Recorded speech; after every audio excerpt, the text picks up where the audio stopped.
on this computer, porque después todo esto va a subir a también los anteriores, y este va a subir el audio al canal de YouTube, por si alguien quiere después. Bueno, ustedes ya los recibieron personalmente, pero también los vamos a subir. Bueno, entonces ahora, share screen.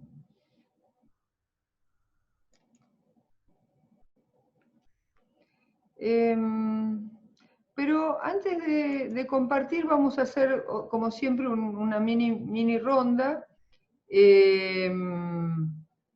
Bueno, yo creo que ya no hace falta que repitan el nombre y el lugar donde están, creo que ya sabemos. Liliana desde el sur, desde Pilolil, ahí está, Pilolil de Neuquén. Miriam de Tijuana, de México. Maika de Elba, de España, y los demás de Buenos Aires. Así, los demás que somos, vos y yo, Rubén, nada más. Y Claudia, ahí está. Bueno, podrían, a ver,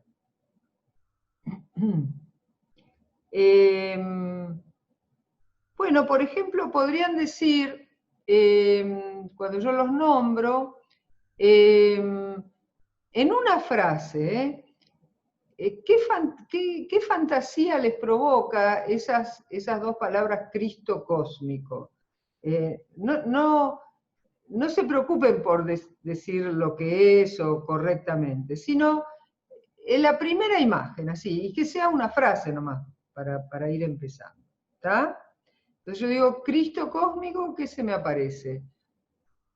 Bueno, yo les digo después. A ver, Liliana, ¿querés? Sí. ¿No? Cristo cósmico, es el amor incondicional en el universo. Bueno, mi maestro es Jesús, o sea que es el amor que vino a traernos Jesús del universo, de la fuente de toda creación. Eso. Son las enseñanzas que Él nos trajo del cosmos. Bueno, ok, gracias Liliana. Claudia.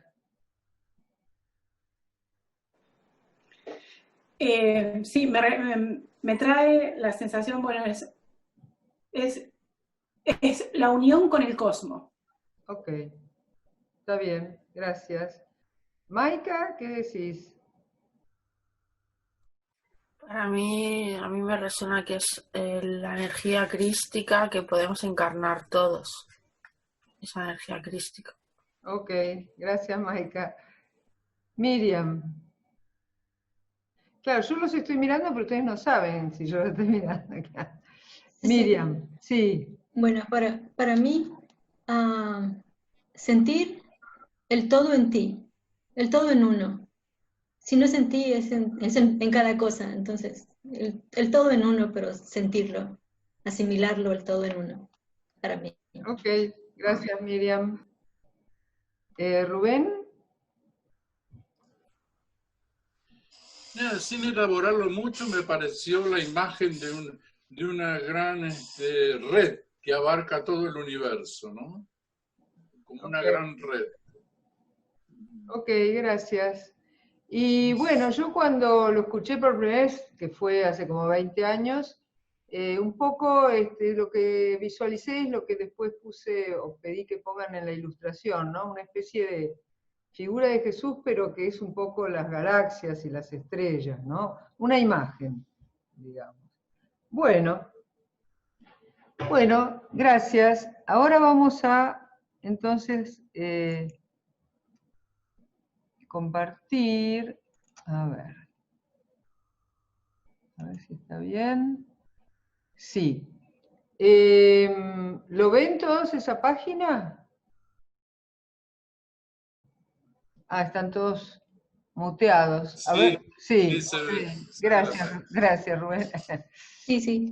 Bueno, para empezar entonces, hacemos una distinción que, a ver, espera que quiero verlos a todos. Ahí está, ahora sí. Ahora los veo a todos, pero chiquititos, pero bueno. Primero, hacer la distinción, que creo que ustedes ya la conocen, pero la vamos a hacer de vuelta, entre el personaje histórico, Jesús de Nazaret, o sea, Jesús, hijo de José, y de, vamos a decir, de Yeshu y de Miriam. Él era carpintero, nació en la ciudad de Nazaret, en lo que se llamaba, creo, el reino de Judea, bajo la dominación romana, en el siglo, obviamente, I, pero él no sabía todavía que era el siglo I. Bueno, en el cual los evangelios nos relatan su infancia, hasta más o menos los 13 años, después no se sabe nada, y vuelve a aparecer más o menos a los 30 años, hasta los 33 se narran acontecimientos que terminan en la crucifixión y luego la resurrección. Esto es el relato, más o menos, de la vida física histórica de Jesús de Nazaret. No decimos ahí Cristo. Jesús, hijo de José, era un ser humano como cualquiera de nosotros, con acontecimientos históricos, con los judíos de su época, con los romanos de su época.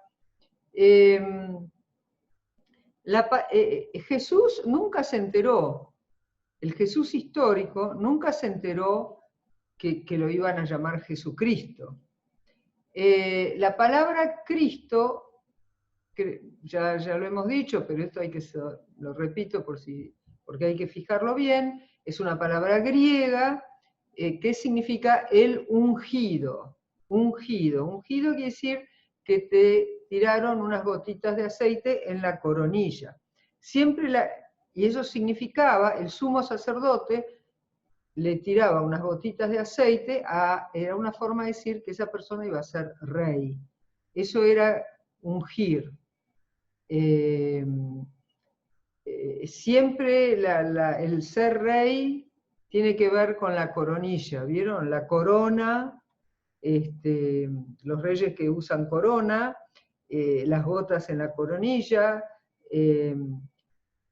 también porque se supone que este lugar acá, los que saben yoga saben que flotando acá a 10 centímetros está el Sahasrara Chakra, considerado por el tantrismo el punto de unión entre la conciencia individual y la conciencia universal.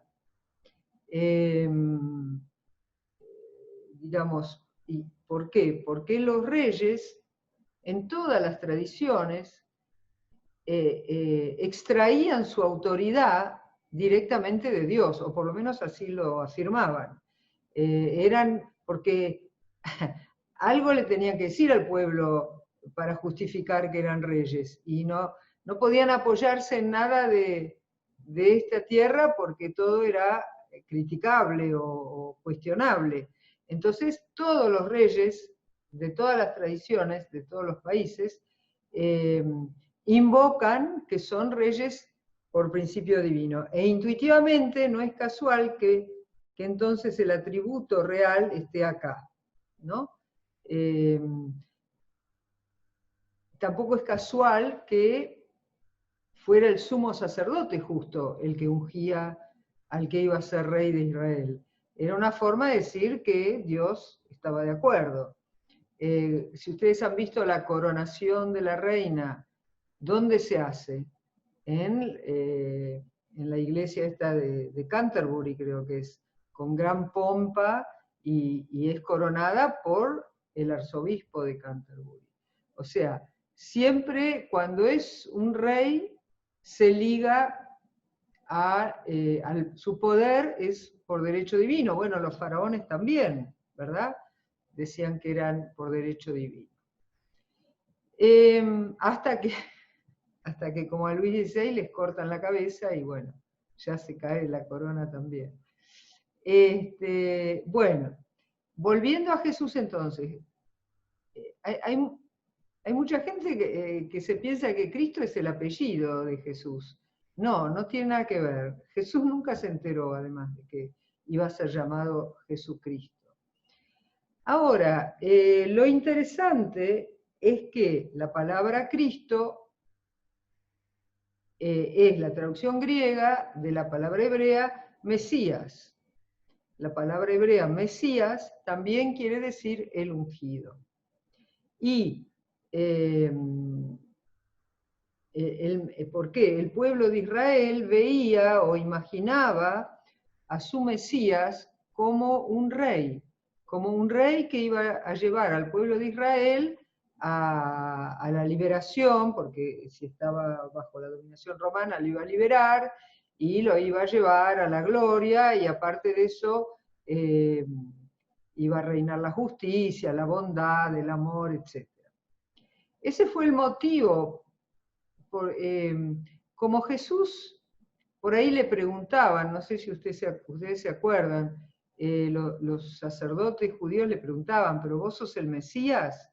Y él no decía que sí, pero tampoco decía que no, ¿no? Decía, tú lo has dicho, tú lo has dicho. Es decir, y la gente del pueblo empezaba a decir que era el Mesías. Por eso los romanos, temiendo una revuelta, lo mandaron a justiciar. Y por eso también le ponían esa corona de espinas como burla, ¿no? Ah, vos sos el rey, bueno, tomá, ponete la corona de espinas. También en la cruz arriba pusieron las primeras letras en latín, ¿no?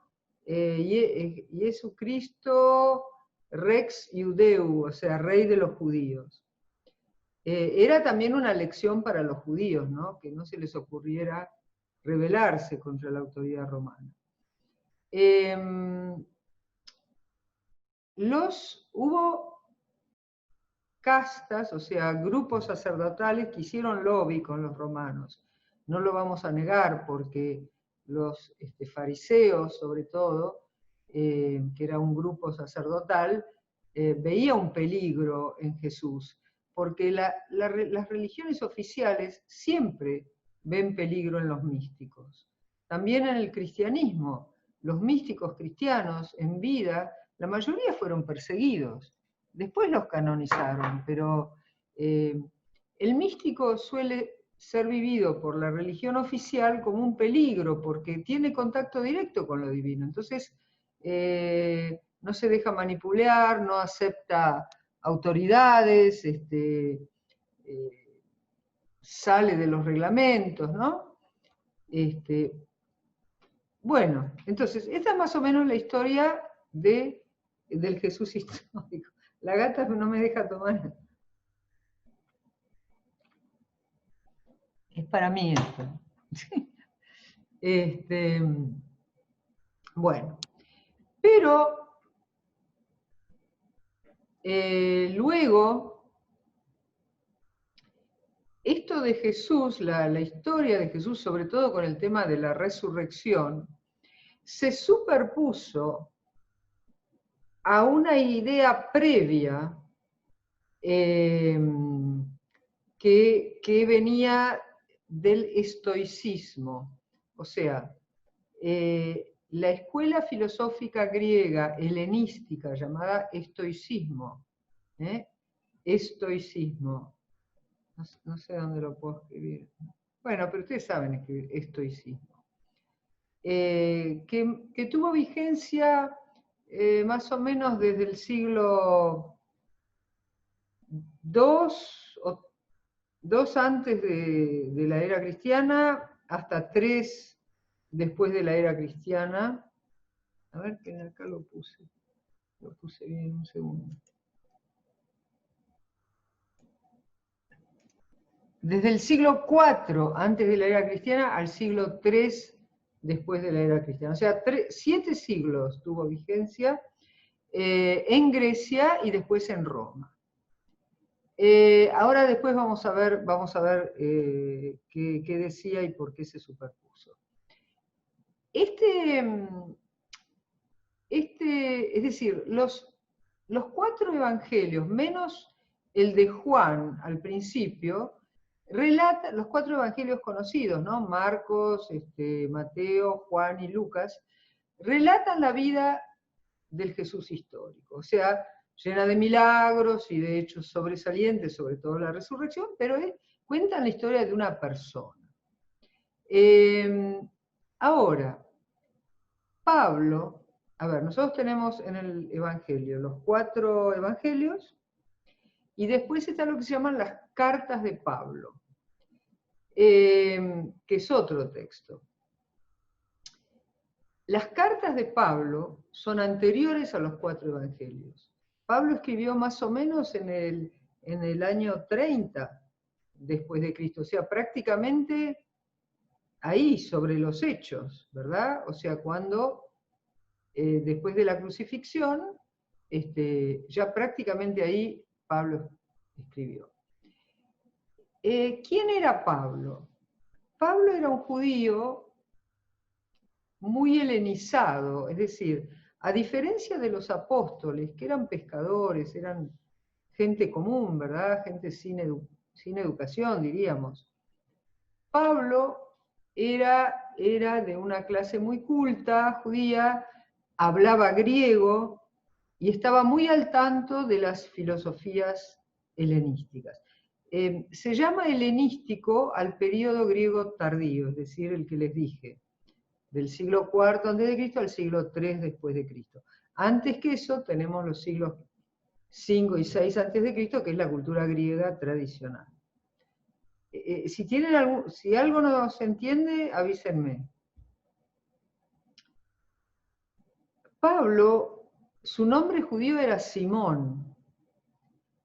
Saúl, ¿verdad? Y como Saúl, él perseguía a los cristianos. Incluso los torturaba, no sé si los mataba, pero que los perseguía seguro. Y un día, creo que ustedes deben conocer la historia, un día caminando hacia la ciudad de Damasco, en Siria, donde iba a proseguir esta actividad, de repente Jesús ya se había muerto. Liliana se había ido. Jesús ya había sido crucificado y resucitado, y Saúl, ve una luz enceguecedora que lo deja ciego incluso, Y escucha una voz que le dice, Saúl, ¿por qué me persigues? Bueno, a partir de este acontecimiento, donde él dialoga con Jesús y bueno, tiene esta experiencia mística, la luz se va, él vuelve a recuperar la visión y se produce una conversión, cambia su nombre de Saulo por Paulo, y en vez de perseguir a los cristianos, ahora se va a dedicar a organizarlos.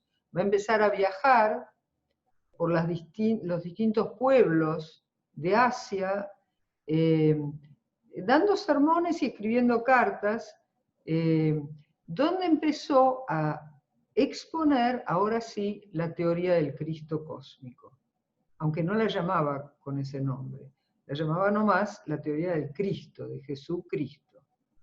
¿Se entiende? ¿Sí? Ok.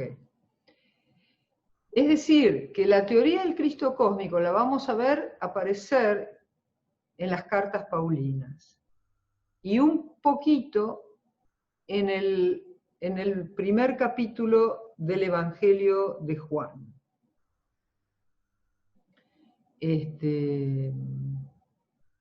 Bueno, a ver. Vamos a analizar hoy, y seguramente va a tardar más, cómo aparece en el Evangelio de Juan. Acá les puse algunas citas al principio, que son generales, y que aluden al Cristo cósmico, y no al Jesús histórico. Por ejemplo, Gregorio de Nacianceno, que fue del siglo IV, ahí lo tienen, arzobispo de Constantinopla, dijo: Cristo existe en todas las cosas que son. Esto es una definición del Cristo cósmico. No es contradictorio el Cristo cósmico con el Jesús histórico. ¿Por qué? Porque el Cristo cósmico, es decir, el Espíritu de Dios, está en todo. Y por eso estaba también en Jesús. Pero, ¿qué pasaba? Jesús era consciente de esto. Y la mayoría de nosotros no nos damos cuenta, como podrán observar en sí mismos y a su alrededor. Jesús, ¿cuántas veces dijo cosas como yo y mi Padre somos uno? Y también dice, y todos ustedes también lo son, ¿no? Entonces, no es que el Cristo cósmico sea contradictorio con el Jesús histórico. El Jesús histórico fue una manifestación del Cristo cósmico, ¿ven? Consciente. Y tratando de, él habla de que venga el reino de Dios, y el reino de Dios es cuando todos se den cuenta que somos parte del Cristo cósmico. Fíjense después, por ejemplo, lo que dice Clemente de Alejandría, del siglo II-III después de Cristo, que fue uno de los que se llama padres de la Iglesia, se llama a los primeros pensadores cristianos padres de la Iglesia. Y Clemente de Alejandría dijo: el Logos de Dios se volvió humano para que puedas aprender de un ser humano, o sea, Jesús de Nazaret, cómo un ser humano puede volverse divino. O sea, releo.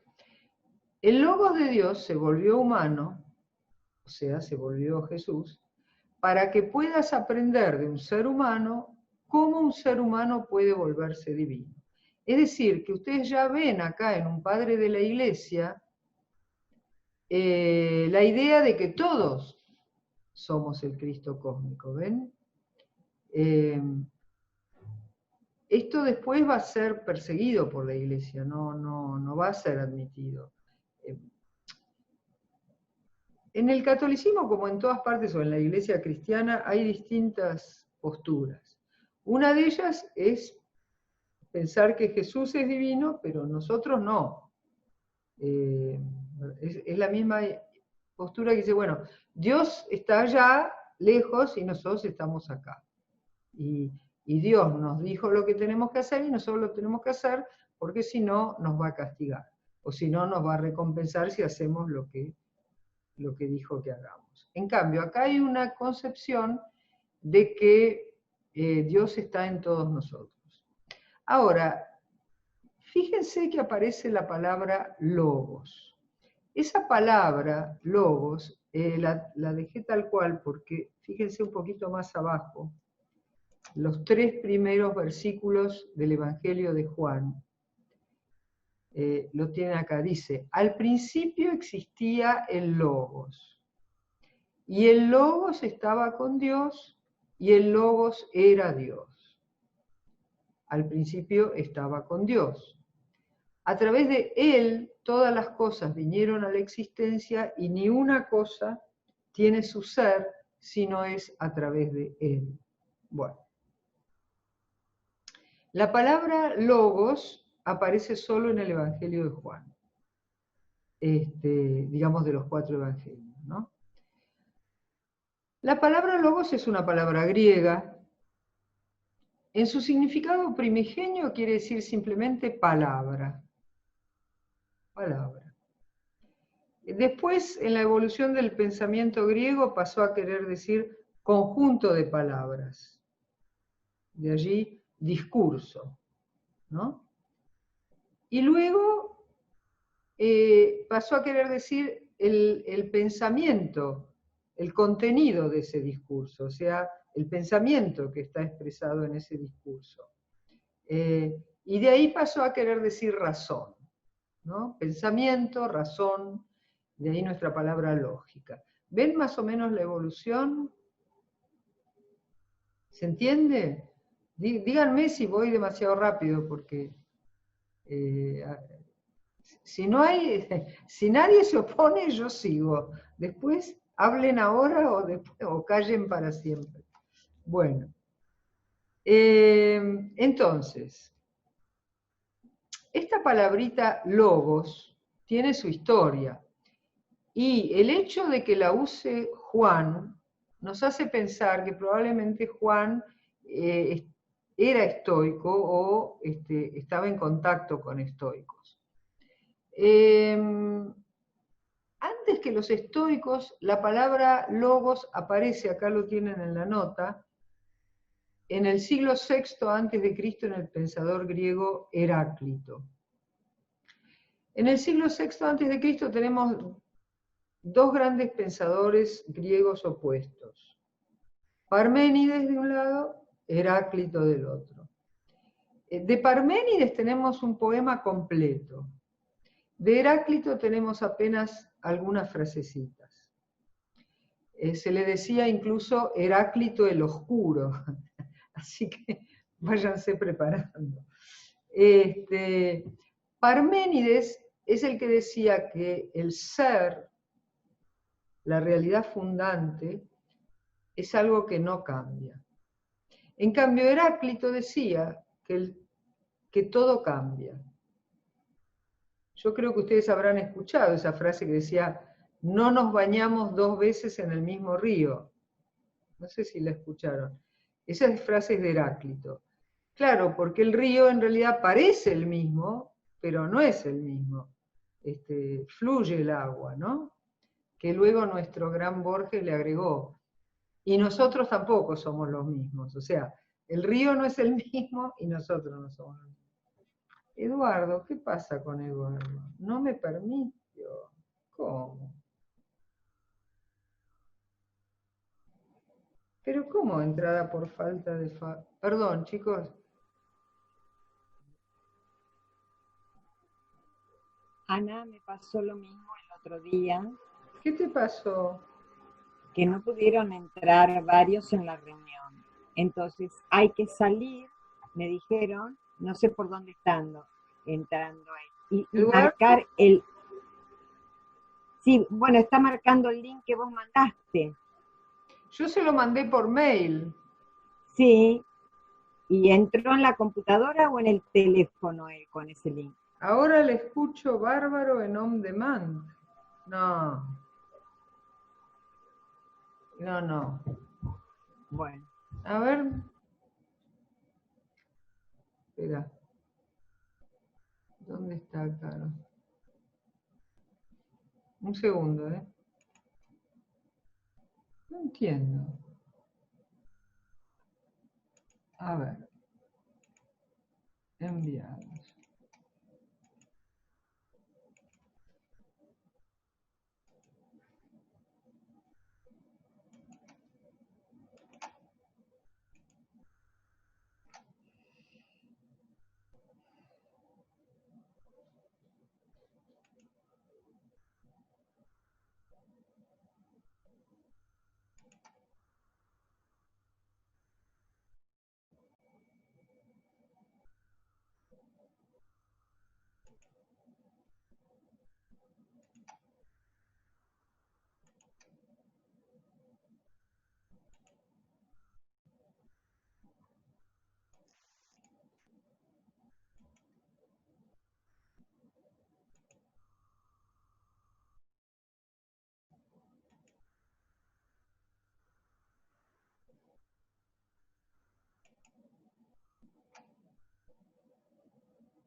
Hola Eduardo, te lo acabo de mandar de vuelta al mail.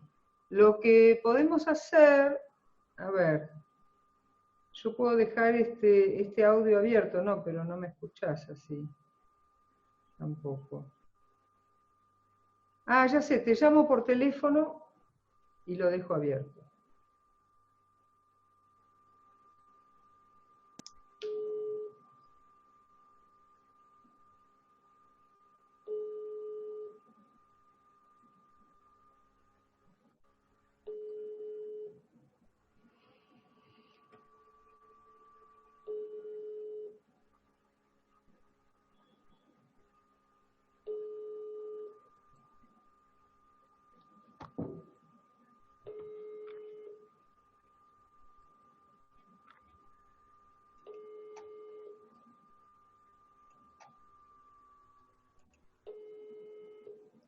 Bueno, acá lo estoy llamando Eduardo cuando conteste. Doctora, Dejo- doctora, ¿Eh? Sí.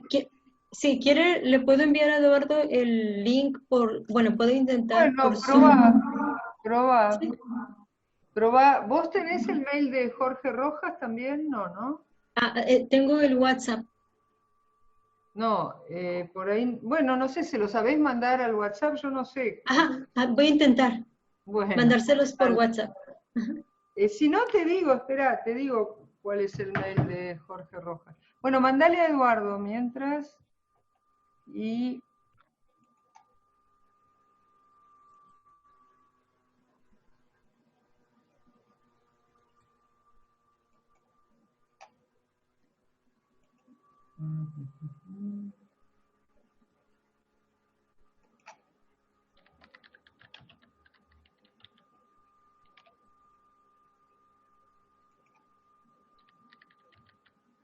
¿Tenés para escribir, Miriam?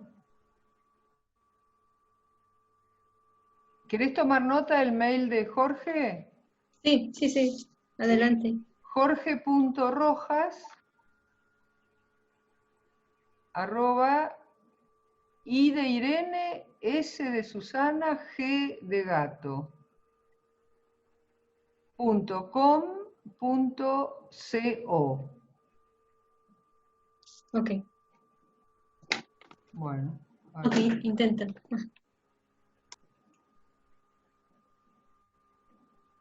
Bárbaro.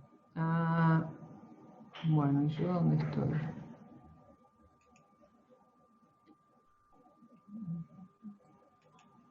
Ahí está. Bueno, entonces, estábamos en el concepto de logos, ¿se acuerdan? Logos, que quiere decir palabra, discurso, contenido del discurso, pensamiento, razón. Todo eso quiere decir. De ahí nuestra palabra lógica también, ¿no? Que es el razonamiento. Entonces les decía que había en el siglo VI a.C. dos pensadores opuestos, Parménides y Heráclito, y Parménides habla del ser, y einai en griego, bueno. En cambio Heráclito habla del logos. Y para él, el logos, para Heráclito, es la primera vez, por lo menos que tengamos documentos, que aparece y es la ley que rige el universo. Eso es el logos. La ley, él la dice como si fuera una sola, pero es el conjunto de leyes que hacen funcionar el universo. Y que él dice que la más general es el cambio, porque todo cambia. A diferencia de Parménides, que dice que todo es ilusión y lo único que existe realmente es lo que no cambia, el puro ser, Heráclito dice al revés. Todo es cambio, y lo llama logos.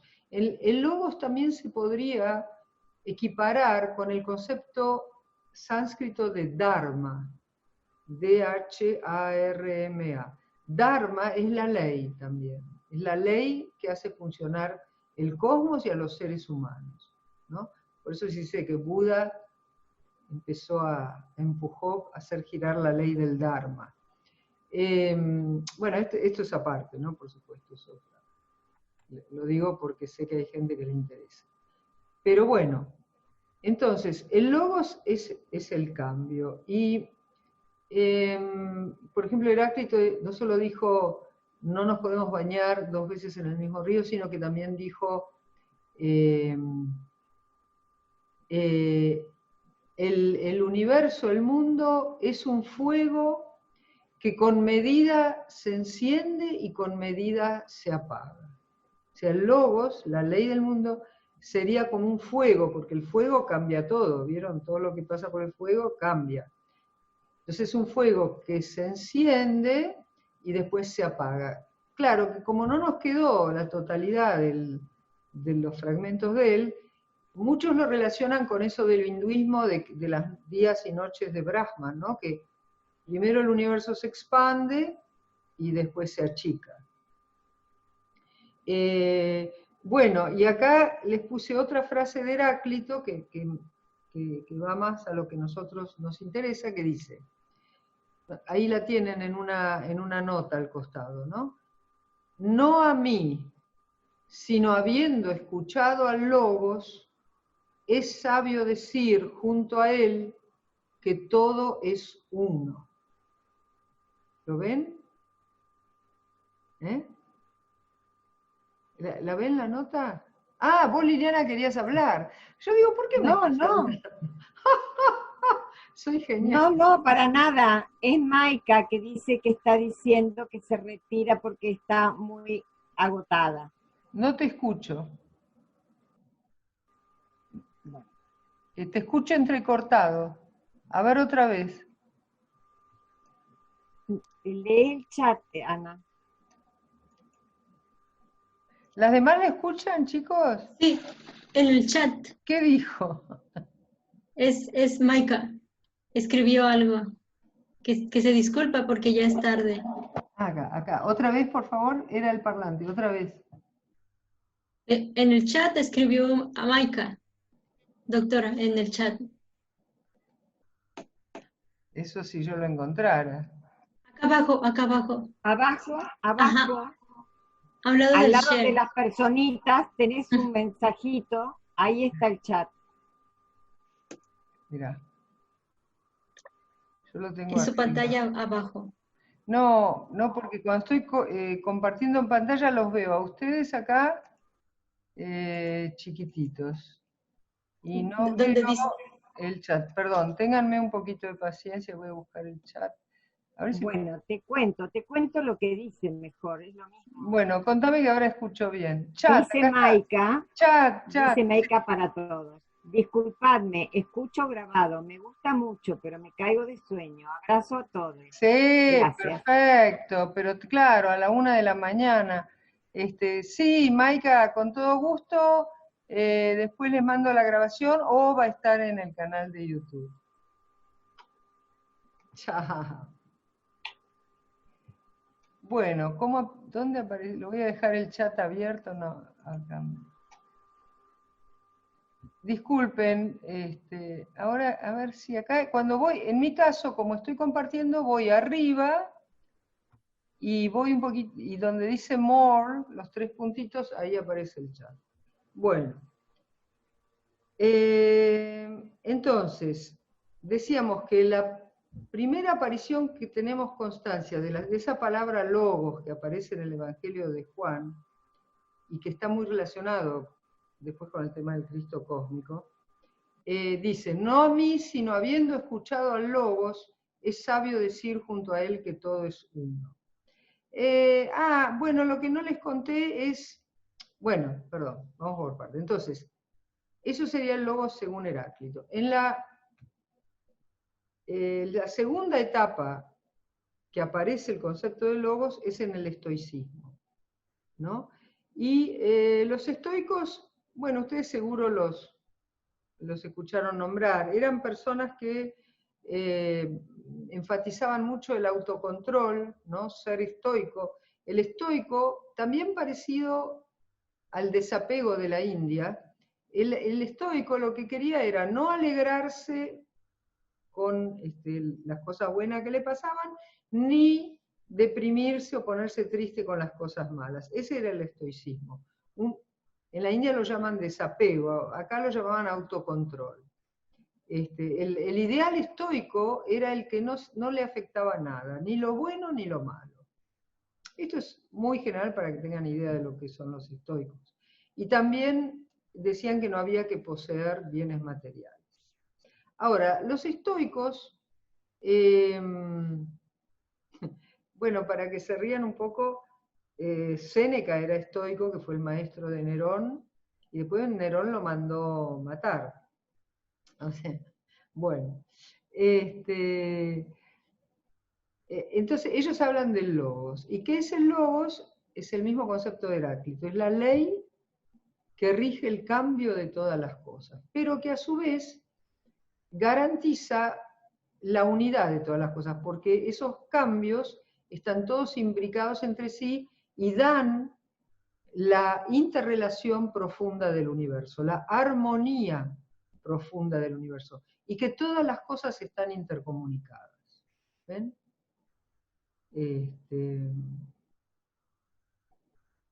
Bueno, parece que estoy dando vuelta, pero después se va a unir todo.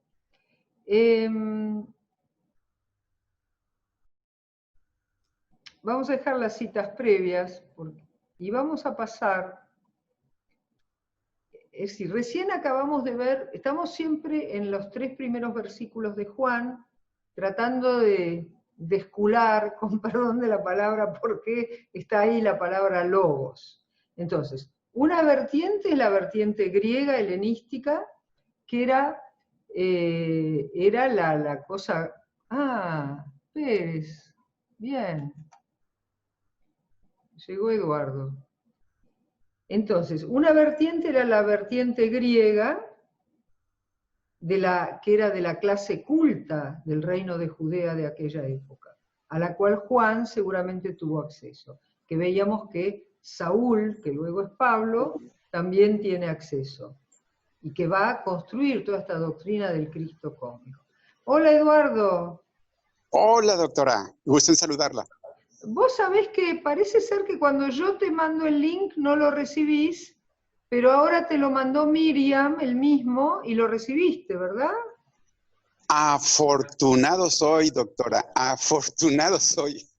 Ay, estos mexicanos son divinos.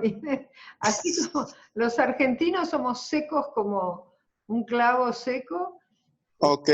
Ustedes son jugosos. Ahí está. Espérame, no quiero desplazar a Jorgito, no lo quiero desplazar, pero me muero por hacerlo. Vos sabés que Jorgito también no logro que entre y él me pidió el link, ahora se lo mandó también Miriam. Bueno, sé que Colombia y ustedes están así un poco en rivalidad, ¿no? No quiero... Sí, por la calidez, en el buen sentido. Bueno, mira, la primera mitad que hemos visto hasta ahora la vas a tener que escuchar, pero no en on demand, eso te iba a decir. On demand es solo los programas de radio. Esto yo les voy a mandar el audio y si no después se va a subir al canal de YouTube. Hay un canal de YouTube que se llama Dios Adentro, Dios Afuera, donde todavía no están, pero van a estar todos los audios. Pero igual se los voy a mandar a ustedes. Así que, excelente.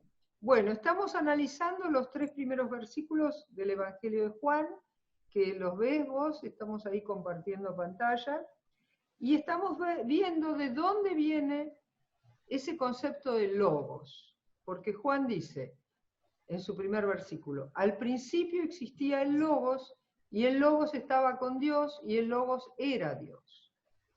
Entonces estábamos viendo que una primera vertiente, y es lícito tomarla de ahí porque Pablo, que es anterior a Juan, y que en sus cartas va a hablar del Logos y del Cristo, de Jesucristo, era un judío, pero imbuido de la cultura helenística, y hablaba griego también, y conocía la doctrina estoica, que utiliza el concepto de Logos. Bien. Pero no es esa la única vertiente. Hay otra vertiente también que llega acá y que yo se las puse más adelante y que viene del lado judío. Fíjense, ven, acá en la Biblia hebrea en Proverbios 8, 22 a 31, habla de una palabra que en hebreo es jochma, la CH se lee J, jochma, que es la sabiduría. Bueno, esto es les puse la versión de donde saqué el texto. Y fíjense lo que dice. Dice, está hablando la sabiduría, ¿no? Que no estamos tan lejos del concepto de logos como ley de funcionamiento del mundo, ¿ven? Entonces, la sabiduría dice, el Señor me produjo como primicia de sus obras, mucho antes de sus obras de antaño, desde el origen de las cosas. Fui establecida desde la eternidad, desde antes que existiera la tierra. No existían los océanos cuando yo nací. No había entonces manantiales de abundantes aguas. Fui dotada de vida antes de que fueran formadas las colinas, antes de que se cimentaran las montañas en las profundidades, antes de que Él creara la tierra y sus vastos espacios y el polvo primordial con que hizo al mundo. Cuando Dios cimentó la bóveda celeste y trazó el círculo del horizonte sobre el abismo, allí estaba yo presente. Cuando consolidó las nubes en las regiones superiores, cuando surgieron con fuerza las fuentes subterráneas, cuando impuso los límites del mar, para que las aguas obedecieran a su mandato. Cuando plantó los fundamentos de la tierra, allí estaba yo, hábil operaria, en un encantamiento perpetuo, disfrutando en su presencia alegrías sin fin. Me regocijaba en el mundo que Él creó, en el género humano me deleitaba. Este texto incluso tiene una traducción que en las versiones oficiales no se animan a ponerla. En el primer versículo, porque esto se llama en teología bíblica el himno de la sabiduría. En el primer versículo, que es el 22, dice, el Señor me produjo como primicia de sus obras. La palabra hebrea real que dice ahí es, el Señor me poseyó como primicia de sus obras. Es decir, los eruditos dicen que esto es un resto, un testimonio de una primitiva diosa hebrea o judía, que por supuesto después desapareció. Pero si ustedes lo leen, hay varios puntos. Primero, fíjense que es una diosa de la naturaleza, ¿no? Porque todo lo que habla es de la naturaleza. Las montañas, los océanos, los ríos, las nubes, ¿no? Y para los que están en la filosofía hindú, saben muy bien que tenemos la pareja Shiva-Shakti. Shiva es la conciencia pura y Shakti es la naturaleza. Y esto es muy... Yo no digo que haya habido una influencia, lo que quiero decir es que son intuiciones básicas que se repiten en todas las tradiciones. Pero bueno, volvamos a Jochma, la sabiduría, que después en la Cábala es una de los atributos de Dios. No es la pareja, o sea, de Dios, sino que es uno de los atributos, la sabiduría, Jochma. Que en griego se dice Sofía, ¿no? La diosa de la sabiduría, Sofía. A lo que voy es a esto. Esto en el Cristo cósmico va a aparecer como esa idea que va a aparecer en algún lado también, de que el Cristo estuvo desde el principio al lado de Dios, ¿no? Y lo van a ver por ahí que también Cristo acompañó a Dios Padre, digamos, habría que decir el Dios Padre, cuando iba creando todo. Es decir, la preexistencia de Jesús, del Cristo, está en cierta forma ya basada o premonizada aquí en el tema de Jochma, la sabiduría, porque Pablo, que fue el creador de la teoría del Cristo cósmico, conocía ambas vertientes, o había mamado, digamos, de ambas vertientes, ¿no? Por su condición de judío y de la cultura helenística. Pero quería decirles... quería hacerles notar, volviendo al versículo 1, que el significado de logos es también palabra. ¿Dónde está la palabra en la Biblia hebrea? Muy, muy claramente, que lo hemos visto. ¿Quién es el que habla?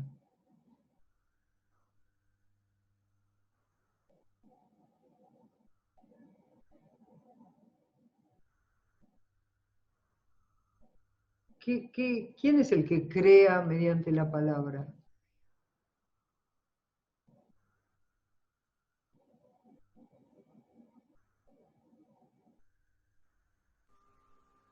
Dios el que crea. ¿Eh? Es Dios el que crea con la Dios, palabra. claro.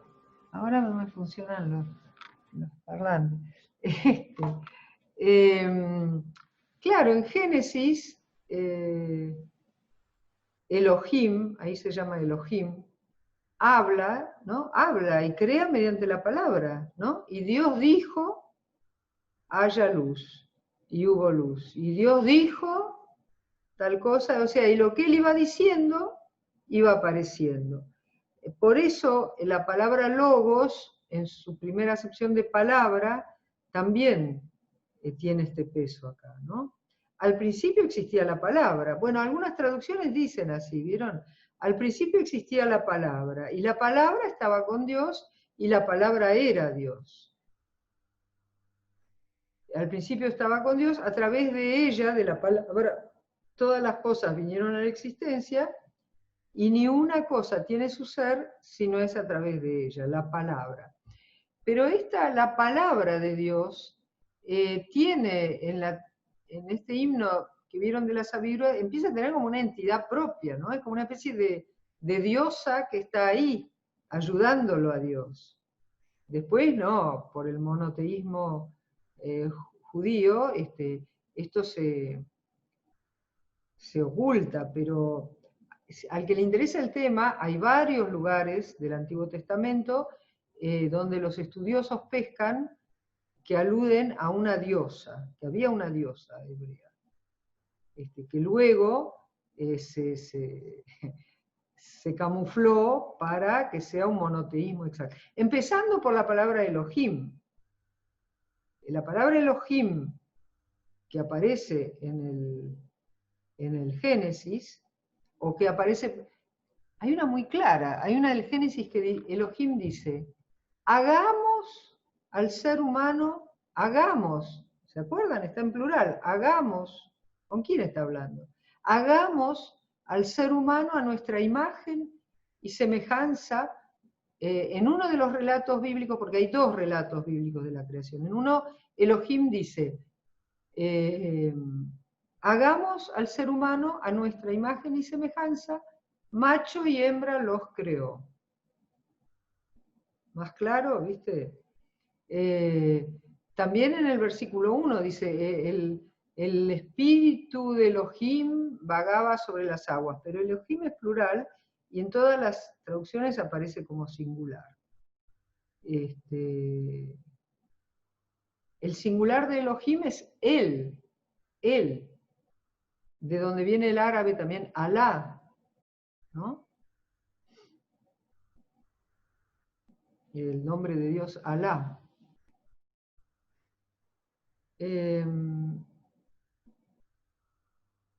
Bueno, entonces, esta especie de confluencia de ambas tradiciones se va a ver, va a dar el fruto en el Cristo cósmico, donde ya Cristo no va a ser una mujer, va a ser el Hijo de Dios, sí. Sí, Miriam.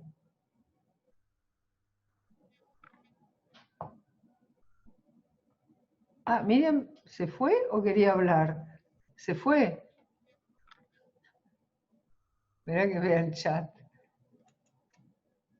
Ah, no hay compañeros, tengo que retirarme. Ok. Bueno, vamos a ir cerrando entonces. Por ahora lo podemos dejar acá.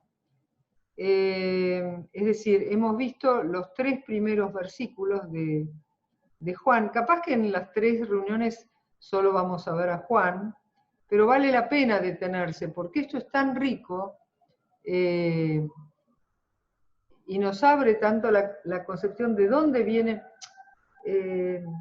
Lo que quiero demostrar es que esta concepción del Cristo cósmico no solamente aparece acá, de varias tradiciones, sino que aparece en otras tradiciones, no se llama Cristo cósmico, pero esa idea de que lo divino está metido en todas partes, ¿no? Yo lo llamo una teología holística, o sea que Dios está dentro y Dios está afuera, ¿no?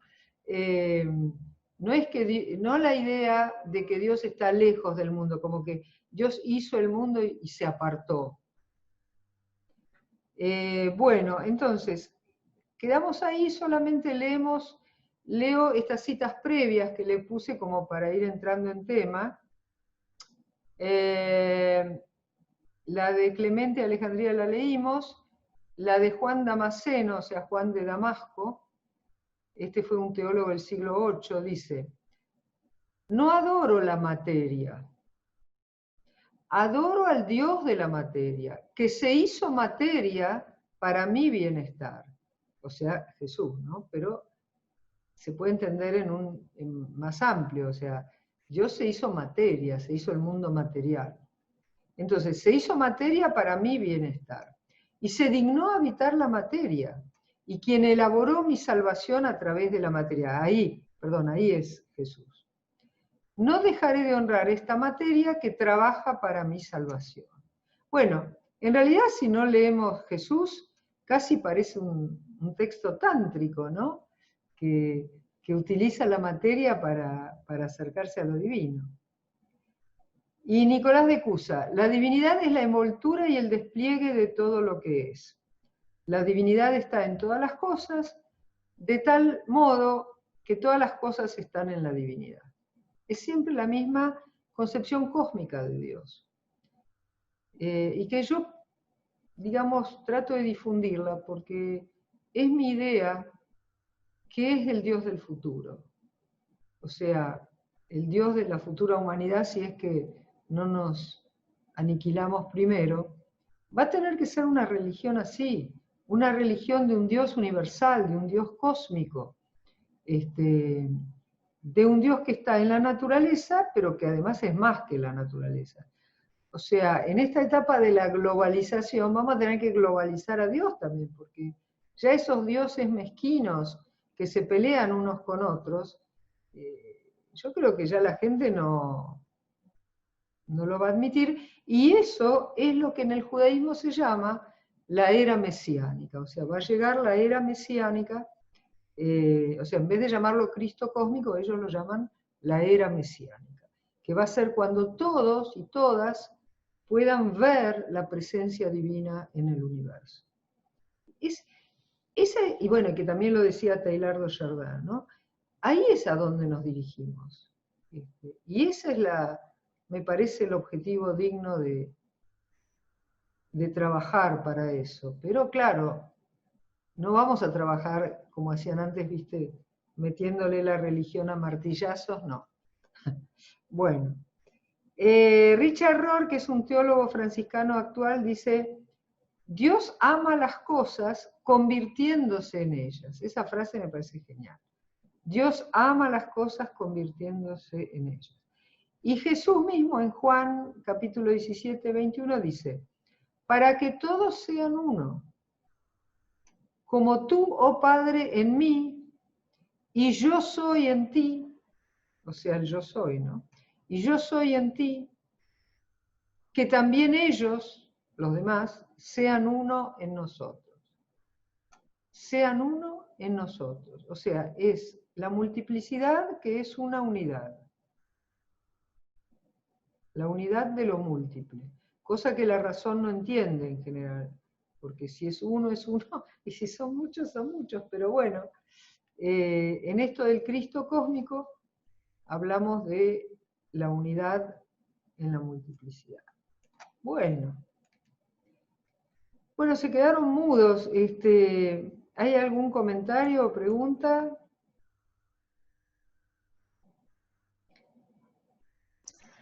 A ver.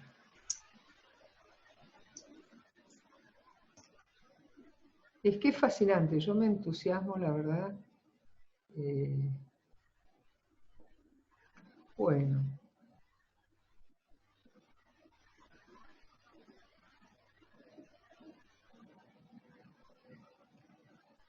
Bueno, me gustaría, si quieren, como tarea para la vez que viene, que comenten esta frase. Dios ama las cosas convirtiéndose en ellas. Dios ama las cosas, pero no algo largo, algo breve que después lo podemos ver al principio como presentación. Dios ama las cosas convirtiéndose en ellas.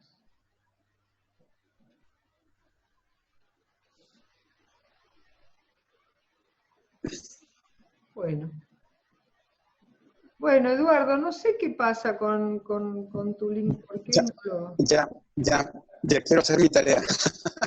Bueno, igual ahora les mando el audio, y creo que con el audio y con lo que viste hoy vas a poder armar la cosa. Pero acordate que estos audios no van a on demand. A on demand son solo los programas de los miércoles. Cierto. Bueno, chicos, creo que mañana voy a retomar un poco este tema.